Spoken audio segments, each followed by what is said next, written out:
사랑하는 영락교회 지체들에게 주 안에서 평화 인사를 전합니다. 오늘은 2021년 12월 8일 수요일입니다. 오늘의 묵상 본문은 출애굽기 9장 1절로 12절까지의 말씀입니다. 오늘 말씀 9장 1절부터의 말씀은 이렇게 시작합니다. 여호와께서 모세에게 이르시되 바로에게 들어가서 그에게 이르라. 히브리 사람의 하나님 여호와께서 말씀하시기를 내 백성을 보내라. 그들이 나를 섬길 것이니라.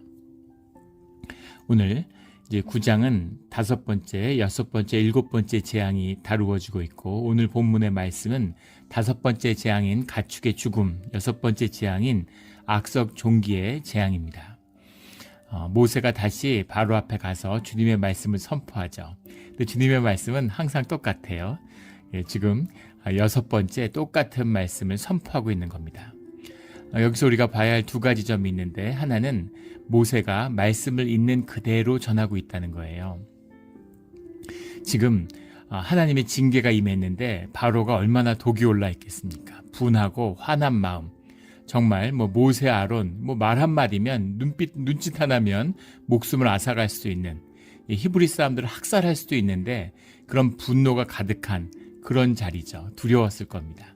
그런데 모세가 두려워하지 않고 주님이 주시는 말씀 있는 그대로 가서 똑같이 그 말씀을 다시 전하고 있다는 거죠. 말씀을 꼬거나 타협하거나 비틀지 않고 있는 그대로 말씀을 선포하는 것입니다. 그래서 말씀은 선포되는 것이에요. 있는 듣거나 안 듣거나 아무 상관없죠. 주님의 말씀 있는 그대로 전하는 것입니다. 이것이 말씀의 참된 의미다라는 걸 보게 되죠. 또 하나는 말씀이 변하지 않는다는 겁니다. 상황이나 조건에 따라서 말씀의 의미가 달라지지 않아요. 말씀은 있는 그대로 선포되는 것이죠. 그래서 말씀이 모든 사람들의 이야기, 세상의 이야기는 시간이 흐름에 따라 시공간의 변화에 따라서 변하게 되어 있습니다. 그러나 주님의 말씀은 변하지 않는다라는 걸 보게 되는 거죠. 그 말씀이 이루어질 때까지, 그 말씀이 온전히 관철될 때까지 말씀이 계속해서 선포되고 있는 것이죠. 이것이 하나님 말씀의 참된 의미예요. 그래서 말씀이 성취되는 것입니다. 그 말씀을 받아들이고 순종함으로 그 말씀이 말씀 그대로 이루어지는 것이죠. 이것이 주님의 말씀의 의미예요. 인간의 역사가 1000년이 가든 10,000년이 가든 변치 않는 주님의 말씀입니다. 그래서 말씀을 붙들고 말씀이 있는 그대로 나가는 것이죠. 지금 시대가 바뀌어서 21세기에 성경의 말씀이, 주님의 말씀이 인기가 없어요. 인기가 있는 적이 있었나 싶지만 그 말씀을 무슨 시대에 맞지 않아, 뒤처졌어 이런 식으로 이야기하는 거죠. 그런데 그 모든 변화를 꿰뚫는 하나님 말씀의 진리가 담겨 있다는 겁니다. 이것이 말씀의 참된 의미죠. 말씀을 있는 그대로 선포하는 거예요. 요즘에 설교 이런 걸 들어보면 말씀을 사람들이 싫어하니까 자꾸 이제 세상과 타협하는 거죠. 뭔가 듣기 좋은 또는 부드러운 것처럼, 주님이 마치 축복하고 복만 주시는 분인 것처럼 세상에 무슨 축복은 주지 않으면 마음의 위로라도 주는 것처럼 이렇게 자꾸만 이렇게 모더나이즈 시키는 거죠. 모디파이 하는 거죠. 근데 그런 것이 아니라는 겁니다. 주님의 말씀은 있는 그대로, 성경이 증가하는 그대로 가는 것이죠. 결국은 주님 말씀이 성취되겠죠. 이것이 주님의 말씀입니다. 그래서 바로에게 가서 또다시 똑같이 주님의 말씀을 있는 그대로 바로가 선포하고 있습니다. 바로에게 선포하고 있습니다.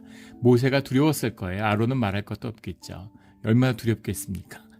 이 살기등등한 바로에게 나가서 주님의 말씀을 한 번 더 무슨 불난 집에 부채질하는 것도 아니고 얼마나 두려웠겠어요. 그러나 주님 안에서 담대하게 그 말씀을 선포하는 것이죠. 2절에 내가 만일 보내기를 거절하고 억지로 잡아두면, 3절에 여호와의 손이 들에 있는데 내 가축 곧 말과 나귀와 낙타와 소와 양에게 더하리니 심한 돌림병이 있을 것이며, 심한 돌림병, 심하다라는 게 메오드 카베드 데베르라는 말이에요. 메오드라는 말이 very 이런 말이고, 카베드, 카바드에서 왔죠. 이게 여러 가지 성경에서 구약에서 굉장히 중요한 단어인데 많은 뜻으로 쓰입니다. 근데 이 카베드라는 말, 뭐 우리가 완강하다 이럴 때도 이 카베드 이런 말 쓰는데 카베드라는 말이 심각하다, severe 이런 거죠. heavy 이런 말입니다. 몹시 아주 심각한 데베르라는 게 이제 영어로 하면 무슨 pestilence 이런 거죠. 이제 돌림병, 역병 이런 거죠. 이제 그런 것이 이렇게 돌 것이다 이렇게 말씀하고 계시는 거예요. 그래서 이제 주님의 그 징계가 이제 5번째 재앙에 가면 이전에 있던 징계하고는 좀 달라진다라는 것을 보게 되죠. 이전 징계들은 생명에게 고통을 주는, 고통스럽게 하는 그런 것이었습니다.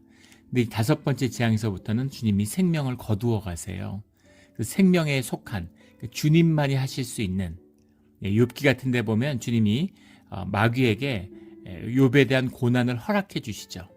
네가 욥을 마음껏 시험하고 한번 괴롭혀 봐라. 우리 욥은 절대로 믿음을 저버릴 사람이 아니다. 이렇게 말씀하시잖아요. 마귀가 온갖 고난을 주죠. 그러나 생명은 주님께 속해 있는 것이기 때문에 생명을 거둘 수는 없는 겁니다. 마귀가. 그 생명을 키워가고 생명을 위한 고난이니까 그 생명은 주께 속한 것이니까 생명은 건드릴 수 없는 것이죠. 그래서 앞에 있었던 고난들은 요술사들이 속이기도 했어요. 비슷하게 흉내내기도 했습니다.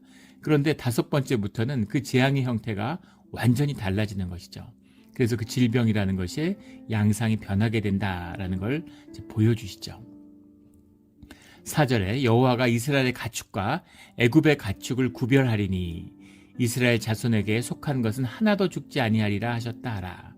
돌림병이 도는데 지금도 그 돌림병이 무섭죠. 가죽들, 돼지열병 뭐 이런 거 돌면은 돼지들을 뭐 수백만 마리씩 잡아서 살처분을 하잖아요. 그 진짜 지옥이 따로 없죠. 그런데 그것이 도는데 이스라엘 가축과 애굽의 가축들은 구별된다는 거죠. 보호받는다는 겁니다. 똑같은 동물인데 왜 이스라엘의 가축과 애굽의 가축을 주님이 구별할까요?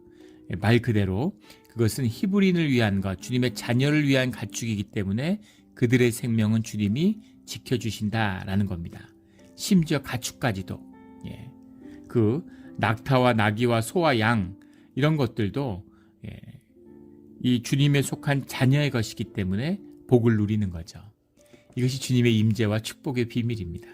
주님이 임재하면 모든 것이 복을 누려요. 모든 생명이 복을 누리는 겁니다. 이것이 이제 기가 막힌 비밀이죠. 축복의 자녀가 되는 거예요. 복을 유통하는 자가 되는 겁니다. 주님의 자녀가 회사를 다니면 주님의 자녀가 회사에서 복을 누리는 건 물려리니와 그 복을 회사가 누리는 겁니다. 회사원이 누리는 거예요. 아마 살면서 그런 느낌들을 받으셨을 겁니다. 내가 어느 가게에 가서 밥을 먹으니까 그 가게가 손님들이 많고 잘 돼요. 내가 어느 가게 물건을 사주니까 그 가게가 또 잘 되고 그 물건이 잘 팔려요. 그런 복을 누리는 것이죠. 이것이 이제 주님의 축복입니다. 주님의 자녀를 축복하고 주님의 자녀에게 잘해주는 사람은 또 복을 누리고 복을 받게 되는 것이죠. 주님의 자녀를 괴롭히고 학대하는 자들은 주님의 벌과 징계를 받게 되는 겁니다. 이런 영광이 주의 자녀에게 있습니다. 말할 수 없는 복이죠. 심지어는 나귀와 낙타와 소와 양도 복을 받는다라는 거죠. 가축과 애굽의 가축을 구별하리니 구별한다라는 게 베리피아 이란 말인데 베리피아라는 말이 이제 이 구별한다 이런 말이죠. 이것이 우리 앞에 나왔던 본문에 8장 22절 23절에 히브리 사람들 주의 자녀를 구별한다 할 때 그 구별과는 다른 단어라는 걸 알게 돼요. 똑같은 표현을 썼는데 이걸 구분한다 뭐 이렇게 쓰면 더 좋았을 텐데 같은 단어를 썼어요. 근데 앞에 나왔던 8장 22절 23절에 나왔던 페두트라는 말은 이제 구속의 의미가 있습니다. 주님의 자녀는 주에게 속했다. 주님이 구속한다. 구별했다. 세상과 구별됐다. 이럴 때 쓰는 구속의 의미죠. 근데 여기 나오는 베리피아라는 말은 단순히 그 종이 구별됐다. 구분됐다. 이런 얘기죠. 무슨 가축이 구속되지는 않죠. 그래서 이 의미는 이제 분명히 구별하고 있다. 사람의 생명과 이 가축은 다른 것이죠. 주님의 그 생명을 구별하신데 그 생명이 아닙니다. 성경이 말하는 생명이라고 할 때는 주님의 영이죠. 근데 신기한 것은 땅도 구별한다. 페두트를 써요. 구속의 의미를 씁니다. 땅을 우리에게 주신다. 우리의 것으로 만들어 주신다라는 거죠. 그래서 주님이 땅을 우리에게 주셔서 우리 건 거예요. 주님 안에서. 땅은 무생물인데 왜 생물인 소와 양도 구속되지 않는데 땅은 무생물인데 구속되나? 근데 이것은 우리의 의미지. 땅도 영적인 의미로 받아들이는 거죠. 땅이 생명이 살고 생명이 돌아가고 생명이 나오는 주님의 생기가 머무는 그런 땅의 의미가 있습니다. 땅이라는 것은 성경 전체를 통해서 특별히 구약에서는 굉장히 중요한 의미가 있어요. 그래서 가나안에 땅을 준다, 우리에게 땅을 준다라는 게 무슨 등기부를 만들어 가지고 무슨 부동산이 내 소유로 됐다 이런 의미가 아니죠. 그런 사람이 땅을 어떻게 소유합니까? 예. 땅이 등기부에 등록됐다는 게 무슨 의미예요? 그 정부가 그 권한을 인정해 준다라는 정부의 권한인 거죠. 근데 그 정부가 없어지면 무슨 의미가 있어요? 조선시대 때 내가 땅 문서 갖고 있는데 일제시대가 되면 아무 의미가 없는 거죠. 일제시대 때 내가 땅을 가졌는데 해방이 되니까 적산 같은 거 전부 다 귀속되잖아요. 아무 의미가 없는 거죠. 북한이 쳐대로 내려오니까 또 대한민국의 땅에 호적이라든지 소속이라는 건 아무 의미가 없는 거죠. 그 등기부라는 건 아무 의미가 없는 것입니다. 그런 소유를 의미하는 것이 아니죠. 그런데 주님은 우리에게 땅을 주신다고 의미해요. 땅이 우리에게 속한다고 의미하시는 겁니다. 너희들이 함부로 매매하고 파는 것이 아니라 너희에게 주신 주님의 땅이 있다는 거죠. 이것이 땅이 가지는 특별한 의미예요. 그냥 먹고 살 땅, 농사 지을 땅, 네 집을 지을 땅, 그런 땅을 준다 이런 의미가 아닌 것이죠. 땅의 의미입니다. 땅도 구별되는 것이죠.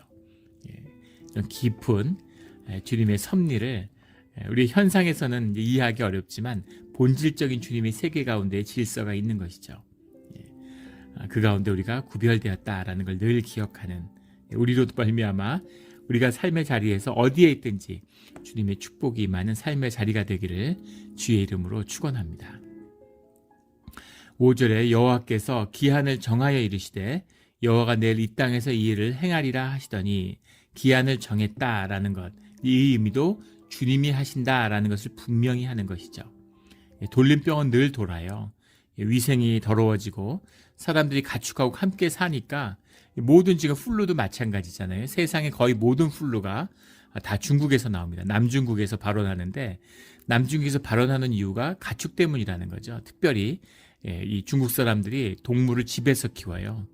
중국의 남부지방 같은 데 가보면 우리나라 한국 같은 데는 돼지 축사가 따로 떨어져 있잖아요. 근데 같은 집에서 돼지를 키웁니다. 중국의 북경 같은 데 가봐도 이제 깜짝 놀랐는데 아파트 베란다에다가 닭이나 오리 같은 걸 키워요. 닭도 참 쉽지 않을 것 같은데 오리 같은 걸 베란다에다가 집을 깔아놓고 키웁니다. 그런 중국인의 오랜 습성이 남아있는 것이죠. 근데 그렇게 사람이 가축과 함께 지내면서 서로 이렇게 이제 그 바이러스의 교환이 이루어지는 거죠. 그것이 이제 그 플루의 시작이죠. 우리 지금 코로나도 이제 그런 거잖아요. 그 야생 동굴에 사는 박쥐 같은 거를 이제 잡아다가 시장에서 팔고 이러면서 그 바이러스가 사람에게 퍼져나가고 변종이 생겼다. 이제 그렇게 추측하고 있죠. 그런 것처럼 늘 역병이라는 건 도는 겁니다. 그런데 주님이 정한 날에 시작해서 정한 날에 끝났다. 이건 주님이 주시는 것이다 라는 것을 분명히 말씀하고 계시는 거죠. 주님이 여호와가 이 땅에서 이 일을 행하리라 하는 그 말씀 그대로 그것을 기한을 통해서 보여주시는 겁니다. 6절에 이튿날에 여호와께서 이 일을 행하시니 애굽의 모든 가축은 죽었으나 이스라엘 자손의 가축은 하나도 죽지 아니한지라. 주님이 기한도 정하고 어떻게 한 마리도 죽지 않았을까? 주님이 하신 일인 이적이기 때문인 거죠. 주님이 붙들고 계시는 거죠. 7절에 바로가 사람을 보내어 본즉 이스라엘 가축은 하나도 죽지 아니하였더라. 그러나 바로의 마음이 완강하여 백성을 보내지 아니하리라. 바로는 대제사장입니다. 신정 일치 사회가 그 애굽의 통치의 기본이죠. 파라오인데 파라오예요. 파레오라고 하는 말에서 왔는데 성스러운 의자, 성스러운 보좌 이런 뜻이죠. 그래서 바라오라는 것은 상왕국과 하왕국을 통치하는 두 땅의 지배자다라는 의미와 하늘의 대제사장이다. 그리고 하늘 태양신인 라의 아들이죠. 태양신의 아들이고 그리고 태양신을 섬기는 그 제사의 제사장이에요. 대제사장. 그런 신정 통치의 중심에 있는 자입니다. 근데 그가 여호와께 굴복한다는 건 애굽의 통치가 무너지고 스스로의 바로라고 하는 파라오라고 하는 거의 존재를 부정하게 되는 거죠. 자신의 정체성을 부정하는 거예요. 그러니까 그 모든 현상의 질서, 현상의 통치, 그 시대의 세계 최고의 권력이고 가장 부유한 국가의 영속적인 지배자입니다. 그 모든 권한, 그 모든 지위, 이것이 함축되어 있는 거죠. 그것이 이제 신정의 의미, 신적인 통치. 항상 종교라는 건 그 세상의 권력과 결탁해 있는 거죠. 가장 땅에 속한 세속의 질서의 핵심이 종교잖아요. 신앙이라는 거, 기독교 신앙도 타락하니까 이게 무슨 이제 기독교가 종교화돼 가지고 세상 권세와 야합하는 거죠. 권세와 결탁하고 이제 그런 겁니다. 무슨 조찬 기도회 이런 거 가지고 뭐 청와대 같은 데 가가지고 뭐 새벽 기도하고 대통령하고 밥 먹고 이런 걸 갖고서 목사들이 우쭐하고 무슨 큰 목사라 그러고 이제 그런 행태들이 나타나잖아요. 종교가 타락해가는 모습이죠. 그런 것처럼 종교의 상징 대제사장을 겸하고 있는 바로가 하나님이 여호와 신이 계시는구나, 그 신이 권능이 대단하구나, 그런데 아직 하나님이 누구신지를 깨닫지 못하는 거죠. 그 위력에 압도되지만 그것을 거부하는 순간 맞서야 되는 대상으로 자기 걸 어떻게 지킬 수 있을까, 이런 생각이 있는 겁니다. 거기다 한술 더 떠서 자기가 믿는 신이라는 것이 거짓이고 우상이라는 것을 모르고 있는 것. 자기도 쏟고 있으니까 능력이 없지만 그 전에 뭐 요술도 행하고 뭐가 있잖아요. 아예 없으면 우상이 되겠습니까? 마귀의 권세가 아주 없으면 누가 마귀의 종이 되겠어요? 마귀의 권세도 있는 것이죠. 현상의 권세도 있는 거잖아요. 세상의 돈의 권세, 거짓의 권세죠. 사람들이 쓰기 위한 그런 수단으로 만든 거잖아요. 사람들의 노동과 땀과 이것을 교환의 가치로 반영한 것이죠. 뭐 소금을 쓰던 때도 있고 쌀을 쓰던 때도 있는데 사람들의 트러스트가 높아지니까 종이에다 잉크로 써가지고 그것을 사람들의 믿음으로 화폐로 통용하는 거죠. 사람들의 물질적인 부를 낳았어요. 믿음과 신뢰가 사실은 풍요함의 비밀이라는 것이 담겨 있는 거죠. 그런데 거기에 속아서 돈을 높이고 돈의 노예가 돼 돈을 다스려야 되는데 돈을 써야 되는데 돈을 쌓고 돈을 경배하고 돈의 종노릇을 하는 거죠. 이것이 세상 권세의 본질이잖아요. 하물며 그 뒤에 있는 마귀의 권세는 어떻겠습니까? 그 권세의 종노릇하는 이 바로의 권세가 있는데 이 바로가 아직도 주님이 누구신지를 모르고 이런 길 저런 길을 계속 찾아보는 거죠. 뭔가 타협할 수 없을까? 여기서 무릎 꿇으면 죽는다고 생각하는 거죠. 바로의 어리석음이지만 동시에 우리의 어리석음이잖아요. 주님을 처음 영접하고 주님께 내 삶을 내어드리는 거잖아요. 주님이 주관하여 주시는 삶, 그걸 우리가 11조의 언약으로 드리는 거죠. 그러면 주님이 우리 삶을 책임져 주시겠다고, 내가 책임질 필요가 없고 주님이 책임져 주시겠다는 거죠. 그런데 내가 책임지려고 그래요. 내가 죽으면 어떡하지? 주님이 제대로 못하면 어떡하지? 이런 거죠. 내가 제대로 해야지. 내가 내 삶을 단도리를 해야지. 이래서 평생 세상에서 종노릇하고 썩은 엉겅퀴를 걷고 허무함에 굴복하는 삶을 사는 것입니다. 끝까지, 죽을 때까지 그걸 놓지 않잖아요. 죽을 때까지 주님께 저항하잖아요. 이 바로의 모습, 어떻게 이런 재앙을 거두고 인생이 온 나라가 국토가 이 모양이 되는데도 바로는 이렇게 악하고 어리석을까? 우리 모습이죠. 어떤 재앙이 있어도 결코 굴복하지 않고 주님께 끝까지 저항하는 인간의 모습입니다.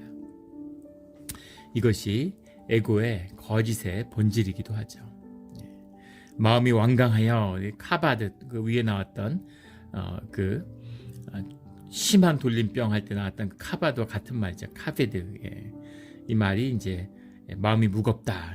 우리 말 그대로 마음이 무거운 겁니다. 마음을 무겁게 했다. 그 마음에 온갖 생각, 탐심, 계산 이런 게 잔뜩 생각 이런 게 꽉 차 있는 거죠. 마음이 무거운 겁니다. 마음이 가벼워서 몸이 가벼워져 가지고 이렇게 가벼워야 되는데 마음이 무거운 거예요. 마음속에 워낙 복잡하고 생각이 많으니까. 마음을 비우고 늘 가벼운 마음으로 주님을 향하는 우리 모두가 되기를 주의 이름으로 축원합니다. 8절에 여호와께서 모세와 아론에게 이르시되 너희는 화덕의 재 두 움큼을 가지고 모세가 바로의 목전에서 하늘을 향하여 날리라. 이 8절이 아주 의미심장한 말씀인데 6번째 재앙에 가서는 또 다른 차원의 깊은 재앙으로 들어갑니다. 모세와 아론에게 화덕의 재 두 움큼을 가지고라는 말이 하퍼네켄 멜로라는 말인데, 하퍼네켄이라는 게 핸드풀, 손입니다. 핸드예요. 멜로라는 게 풀리, 꽉 채운다. 손에 꽉 채워, 두 손 가득히 채워서 두 움큼, 우리말로 두 움큼 하면은 별로 많은 의미가 아닌데, 그게 아니라 두 손으로 있는 그대로 한껏 가지고, 이제 이런 말이죠. 있는 대로 가지고 나가라, 이런 말입니다. 이 화덕의 재라는 게 이제 문제인데, 왜 주님이 굳이 악성 종기의 재앙을 주시려고 그러면 하늘에서 바로 내리거나 그냥 시작하실 수 있을 텐데 화덕의 재를 가져오셨을까라는 화덕의 재가 가지는 상징적인 의미입니다. 화덕이라는 게 이제 그 키부산이라는 말인데 아궁이죠. 불을 피는 아궁입니다. 예, 그 카바시라는 말에서 왔는데, 불하는 피는 아궁인데, 이 불이라는 게 이제 문명의 중심이죠. 거기서 재라는 게 이제 피아크라는 말인데, 피아크라는 말이죠. 왜 화덕의 재를 가지고 나왔을까? 단순한 화덕이 아니죠. 우리 화덕이라는 걸 아궁이라고 하면은 집집마다 있는 아궁이를 생각하는데, 이거는 훨씬 후대의 얘기입니다. 예. 우리 조선시대는 굉장히 왕조가 널널했죠. 행정권이 약한 왕이었어요. 왕권이 약했습니다. 그래서 이제 통제를 별로 하지 않았죠. 그리고 통제를 하지 않고 널널했기 때문에 조선 왕조가 500년을 갈 수 있었던 것이기도 하겠죠. 그런데 일본의 그 도쿠가와 막부, 조선시대와 겹치는 17세기 초반부터 한 250년간 계속된 도쿠가와 막부 시대 때 일본의 에도 지방 이런 데를 보면은 집에 아궁이가 없습니다. 후대에 가면 생기는데 집에서 밥을 못 해먹게 했어요. 어느 나라 어느 문명도 마찬가지입니다. 하물며 애굽 시대에 사람이 집에서 아궁이를 두고 밥을 해먹는다? 그거는 왕족이나 대귀족이나 무슨 전사나 이런 사람들이죠. 기사나 이런 사람들입니다. 일반 사람들은 집에서 밥을 해먹는다는 건, 불을 피운다는 건 생각도 못하는 거죠. 왜 그러냐? 그러면 불이라고 하는 것이 인간에게 가장 필요한 도움의 산물이죠. 반면에 재앙의 상징입니다. 밥하다 불 나면 그 불의 재앙, 그때 뭐 불을 끄는 방법이 따로 있는 것도 아니고 그 불의 재앙, 불의 두려움을 다 아는 거죠. 쇠를 녹이는 불을 항상 신의 임재와 이제 관련시키고 있잖아요. 우리 예전에 이 소노마 카운티 이런데 그 산불 났을 때 이제 교회에서 우리가 그 구제 헌금도 하고 그래서 도와주러 갔었는데, 전달하러 그때 화재 현장을 가서 보고 저도 굉장히 충격을 받았습니다. 예, 그 미국의 그 캘리포니아 산불 이런 거는 뭐 한국에 있을 때 났던 그런 봤던 불하고는 비교가 안 되죠. 예, 그 진짜 어마어마한 수천 채의 가옥을 태우는데 정말 그 자동차부터 새 골조까지 다 녹여버려요. 불이라는 게 정말 무시무시하고 나는 걸 봤는데, 그 불에 대한 두려움이 있는 거죠. 일본의 그 막부 시대에도 밥을 못 해먹게 하는 겁니다. 불날까봐. 그래서 동네 아궁이를 한데 모여서 밥을 함께 해먹게 하는 거예요. 집단 취사를 하게 하는 겁니다. 공동 부엌이 있어요.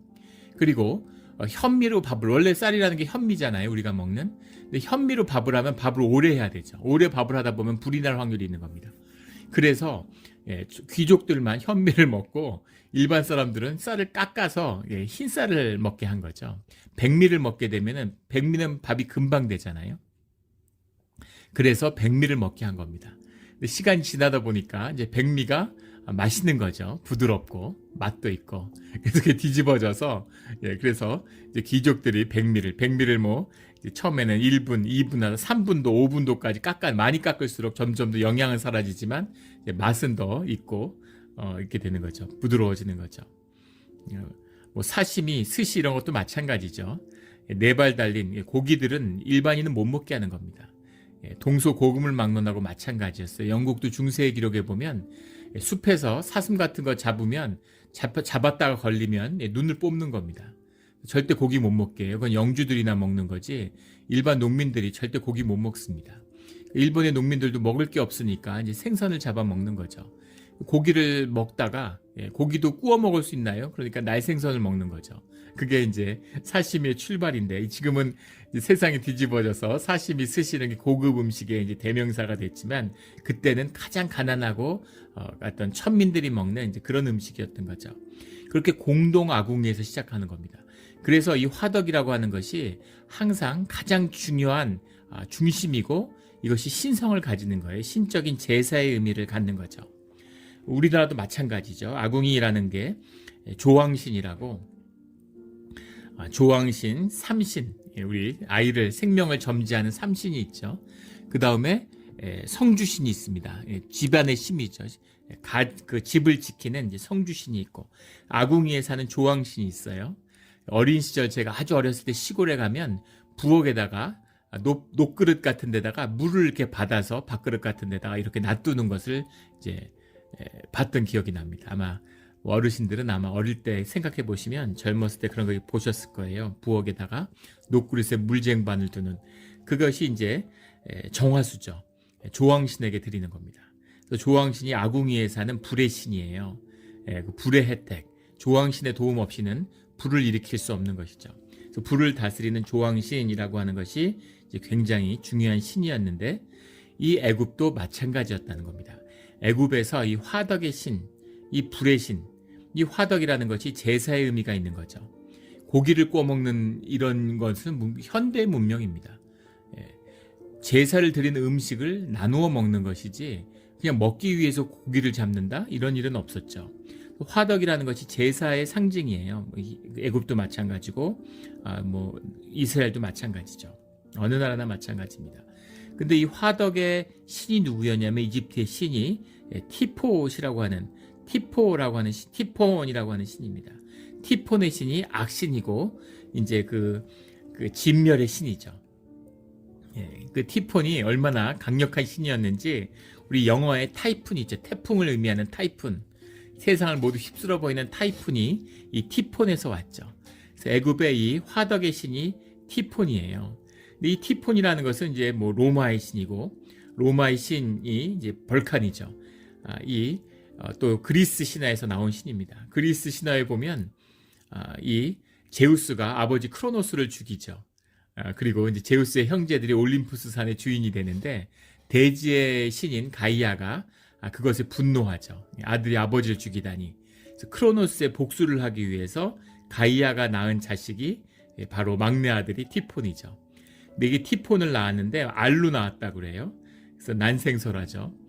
그 난생설화는 건 보통 이제 그 태양숭배나 그 천신 강림 신화라고 그러죠. 하늘의 신이 내려오는 이런 것의 상징적인 의미가 난생신화다 이렇게 얘기를 하는데 그 알을 낳아가지고 이것을 델포이 신전에 맡깁니다.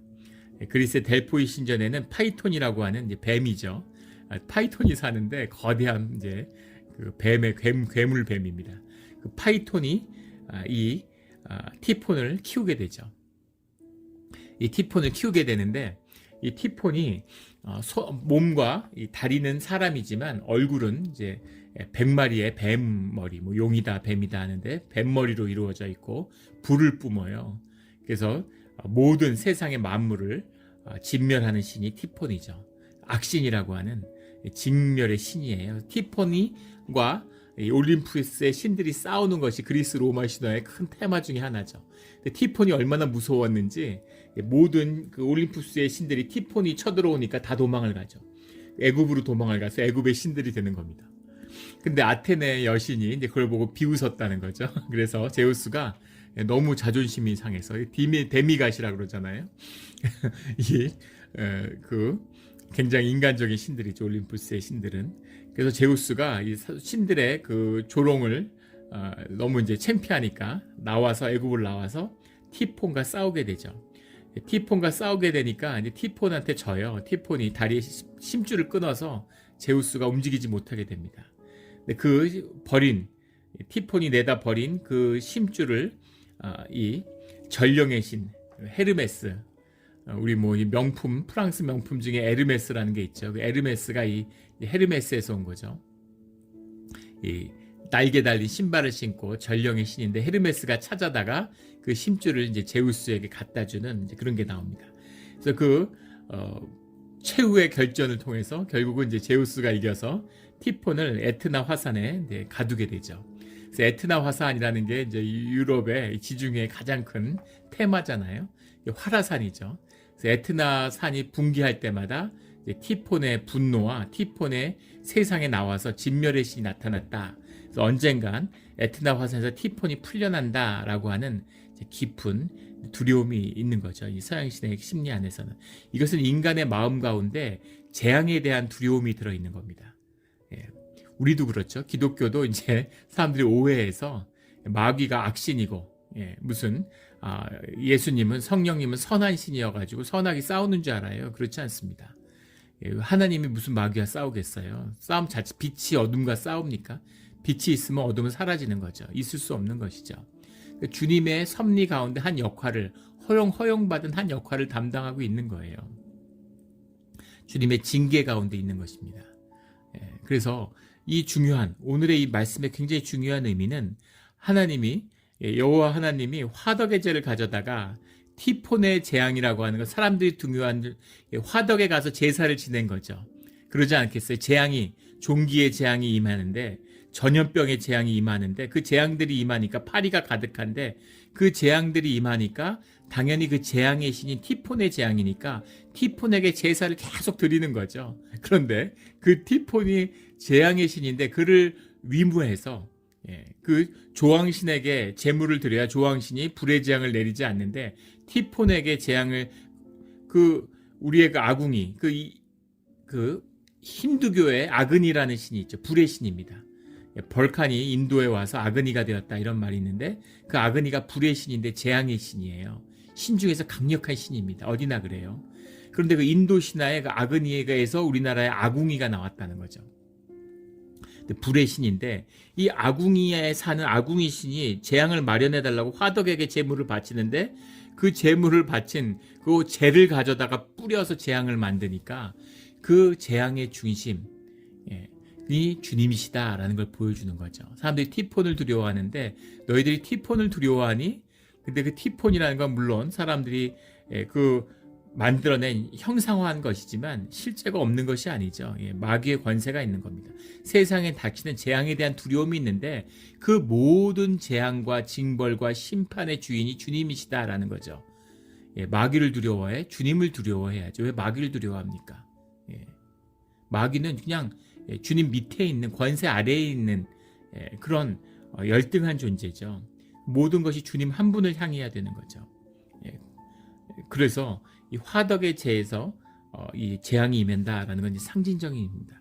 그걸 가져다가 이제까지는 아론이 손을 들고 아론이 했는데 모세가 날리는 거죠. 모세 보고 날려라 이렇게 말씀하세요. 분명한 영적 질서를 보여주고 있는 거죠. 아궁이의 신도, 화덕의 신도 주님 밑에 있고, 주님의 모세를 통해서, 아론을 통해서 다시 바로에게, 애굽에게, 히브리 사람들에게 주님의 역사를 행하신다라는 걸 분명히 보여주고 있습니다.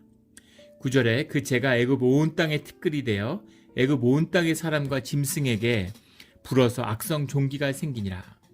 그들이 화덕의 재를 가지고 바로 앞에 서서 모세가 하늘을 향하여 날리니 사람과 짐승에게부터 악성 종기가 생기고, 11절에 요술사들도 악성 종기로 말미암아 모세 앞에 서지 못하니, 이 요술사라고 하는 사람들은 이제 제사장들이죠. 요술사라고 번역을 했지만 제사장들이 화덕의 신을 모시는 사람들이잖아요. 그런데 그들한테 종기가 와서 그들이 이제는 모세 앞에 설 수도 없어요. 모세와 맞서서 같이 막 요술과 마술로 그 권능을 겨루려던 자들이 이제는 스스로 서지도 못하는 자들이 되었다라는 겁니다.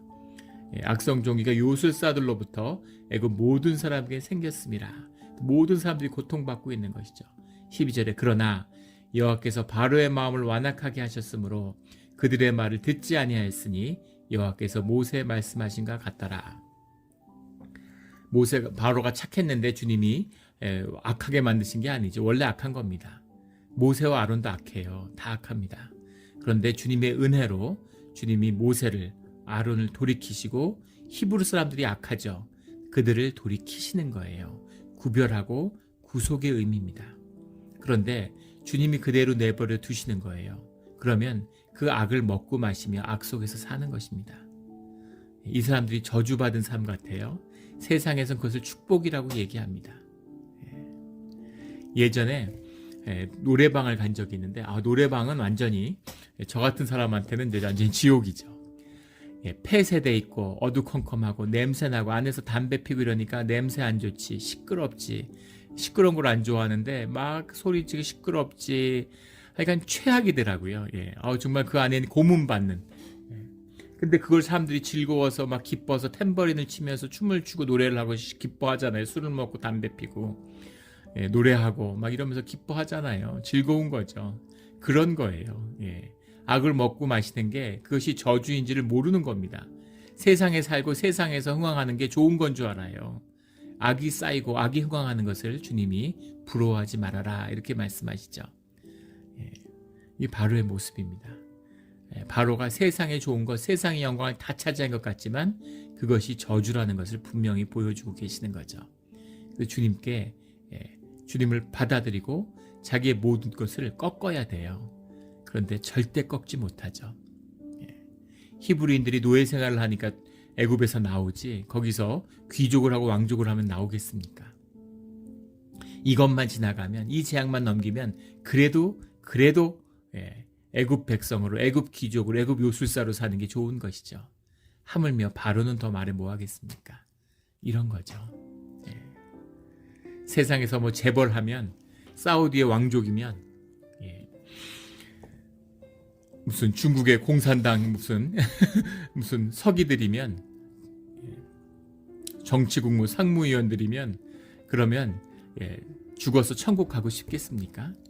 그냥 쭉 살고 싶지 않을까요? 그것이 인간의 완악함이죠. 바로가 완악하다는 것이죠. 주님의 부르심, 주님의 기적, 이것을 봐도 그 모든 삶이 무너져 내려도 절대 자기가 움켜쥐고 있는 것을 놓치지 않는 이 에고의 거짓, 이 거짓의 본질을 만나는 것이죠. 이것을 십자가에 못 박고 이것을 다룰 수 있는 길은, 유일한 길은 십자가밖에 없습니다. 십자가의 것을 못 박고 주님의 생명을 사는 우리 모두가 되기를 주의 이름으로 축원합니다. 아멘. 함께 기도드리겠습니다. 하나님 아버지 감사합니다. 우리가 주님이 주시는 선한 것, 좋은 것을 먹고 마시면서도 또 세상의 악을 부러워하는 마음이 우리 안에 있습니다. 또 세상을 두려워하는 마음도 있습니다. 어려움이 있을까봐, 재난이 닥칠까봐 두려워합니다. 하지만 모든 복의 근원이 주님이신 것처럼 모든 심판과 재난의 근원도 역시 주님의 권세 아래 있음을 말씀하여 주시니 감사합니다. 늘 주님을 두려워하며 주님께 감사하며 주님의 은혜 가운데 살아가는 주의 자녀의 오늘 하루가 되게 하여 주시옵소서. 감사드리며 예수 그리스도의 이름으로 기도드렸습니다. 아멘.